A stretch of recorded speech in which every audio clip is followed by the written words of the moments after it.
بسم اللہ الرحمن الرحیم۔ السلام علیکم ناظرین۔ ایک شادی شدہ جوڑا اپنی بہترین اور سکھی ازدواجی زندگی کے لیے مشہور تھا۔ ان دونوں میاں بیوی کے درمیان ان کی 25 سالہ ازدواجی زندگی میں کسی چھوٹی سی بات پر بھی تکرار نہیں ہوا تھی۔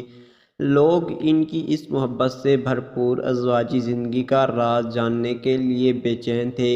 ایک مرتبہ اس خوشگوار ازدواجی زندگی کا راز دریافت کرنے پر شوہر نے بتایا، ہماری شادی کے فوراً بعد ہم ہنی مون منانے ایک پرفضا پہاڑی علاقے میں گئے۔ وہاں ہم لوگوں نے گھوڑا سواری کا پروگرام بنایا۔ میرا گھوڑا بالکل ٹھیک تھا، لیکن میری بیوی کا گھوڑا تھوڑا نخرے والا تھا۔ اس نے دوڑتے دوڑتے اچانک میری بیوی کو گرا دیا۔ میری بیوی اٹھی اور گھوڑے کی پیٹھ پر بڑے پیار سے ہاتھ پھیر کر کہا، یہ پہلی بار ہے، اور پھر اس پر سوار ہو گئی۔ تھوڑی دور جانے کے بعد گھوڑے نے پھر اسے گرا دیا۔ بیوی نے گھوڑے سے پھر کہا، یہ دوسری بار ہے، اور پھر اس پر سوار ہو گئی۔ لیکن تھوڑی دور جا کر گھوڑے نے پھر اسے گرا دیا۔ اس بار میری بیوی نے کچھ نہیں کہا، خاموشی اپنا پرس کھولا، پستول نکالا اور گھوڑے کو گولی مار دی۔ مجھے یہ دیکھ کر کافی غصہ آیا اور میں بلند آواز سے بیوی پر چلایا، یہ تم نے کیا کیا ہے؟ پاگل ہو گئی ہو؟